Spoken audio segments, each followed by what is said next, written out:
तो असांजे दिल जा कपड़ा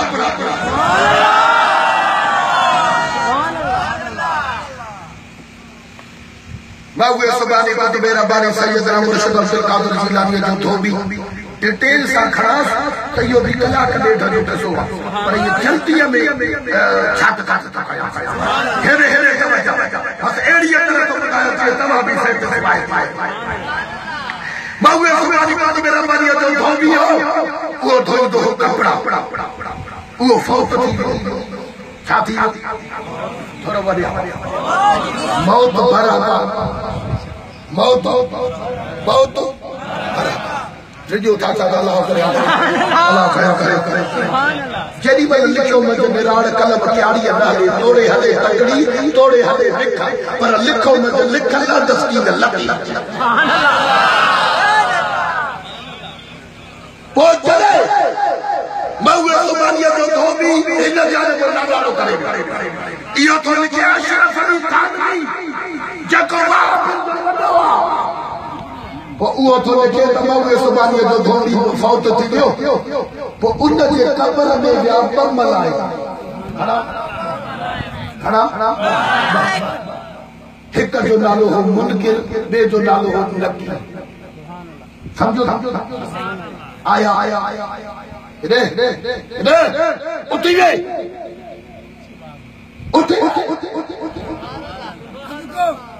बाबू सुबानिया तो धोबी उठी छो थारे हैं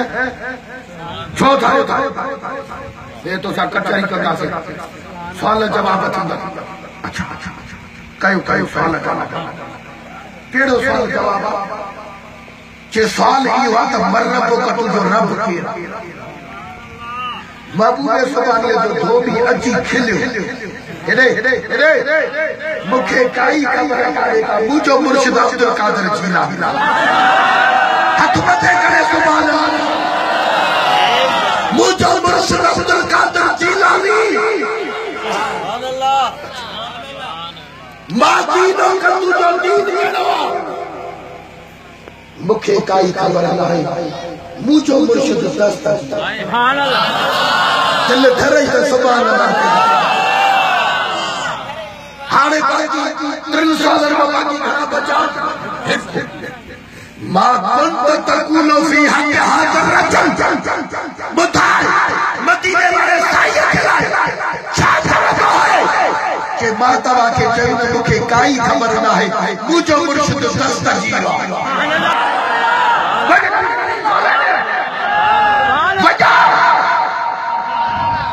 जन्नत की दरी खोलेगा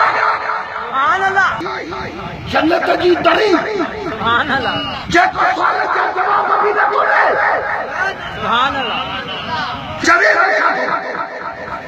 है चले तो जो मुर्शिद अब्दुल कादिर जिलानी सुभान अल्लाह आज शायद मुझे अब्दुल कादिर के सुना इन अब्दुल कादिर